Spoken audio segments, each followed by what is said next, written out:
Sa isang iglap, misteryosong nasawi ang humigit kumulang 1,700 katao, kasama ang mga hayop at kahit mga insekto sa lugar na ito ng Cameron.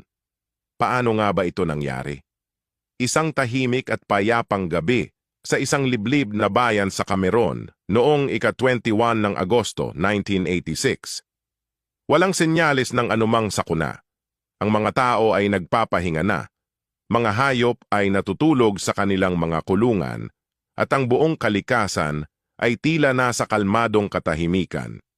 Ngunit sa loob lamang ng ilang minuto, ang lugar na ito ay magbabago magpakailanman, isang trahedya na walang nakakita o nakaramdam na paparating. Nang sumapit ang umaga, bumungad ang isang nakakatakot na eksena. Lahat ng bagay na dati ay buhay, ngayon ay wala nang gumagalaw. Mga tao at hayop, nakahandusay sa lupa, tila natulog lamang at hindi na nagising. Walang nakaligtas sa kamatayan na dumaan noong gabing iyon.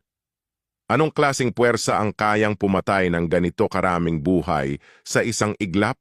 Walang lindol, walang pagsabog at walang anumang senyales ng labanan o pag-atake. Isang misteryo na bumalot sa lugar na ito at isang katanungan na halos walang makasagot.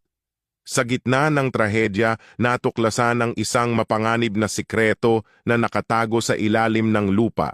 Ang lugar na ito na dati ay tahimik at tila walang panganib ay nakatayo sa ibabaw ng isang bulkan, hindi isang bulkan na sumasabog, kundi isang bulkan na tahimik na naglalabas ng gas sa ilalim ng isang tila ordinaryong lawa, ang Lake Nyos. Sa ilalim ng lawa na ito, sa loob ng maraming taon, ay unti-unting naipon ang carbon dioxide na mula sa bulkan. Ang gas na ito ay nanatiling nakakulong sa ilalim ng malamig na tubig, na para bang mga bula sa loob ng isang bote ng soda na hindi pa nabubuksan. Ngunit sa hindi inaasahang gabi na iyon, bigla itong pumutok. Ang pagputok na ito ay naglabas ng napakalaking ulap ng carbon dioxide na bumalot sa buong lugar na may bilis na 40 kilometers kada oras.